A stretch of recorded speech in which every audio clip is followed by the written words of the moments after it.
Honourable Senators, I rise today to speak on Bill S-259, the Frozen Assets Repurposing Act, which I will refer to as FARA. Colleagues, as someone who had to make the decision to leave a country in the middle of the night, the decision to flee is never an easy one. It is fraught with peril, and frankly, it paralyzes you. I will never forget trying to pack the one bag. What should I put in it? Should I put books, photos, medicine?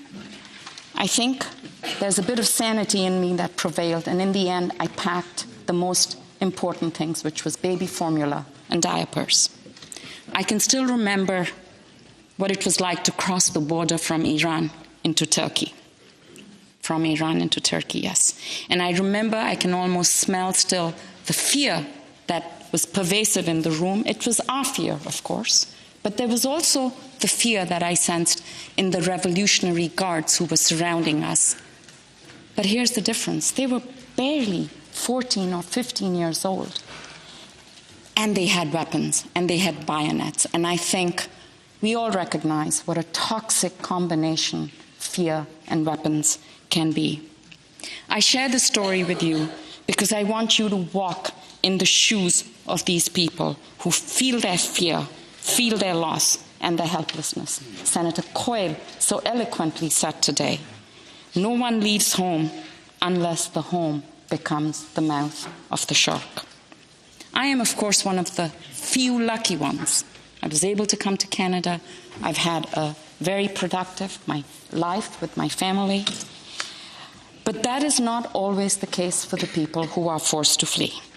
The displaced of today live in squalor. There is little food. Fresh water is scarce. Disease and danger lurk everywhere. Sex and human trafficking are growth industries in such settlements.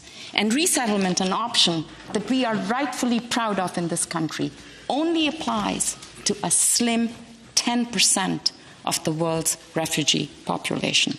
It is countries like Bangladesh with the Rohingya refugees, Uganda with the South Sudanese, or Colombia with the Venezuelans who are most at risk. All have opened their doors to let people in. But this has put an enormous strain on them, on their communities, on their economy, and their social fabric.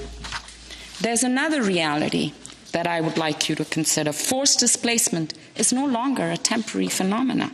On average, it lasts 20 years. Whole generations of human beings knowing nothing more than living a protracted, uncertain life. I hope the principles of this bill are apparent to you. The first principle relates to accountability. Dictators, human rights abusers, kleptocrats have acted with impunity for far too long. They need to be held to account.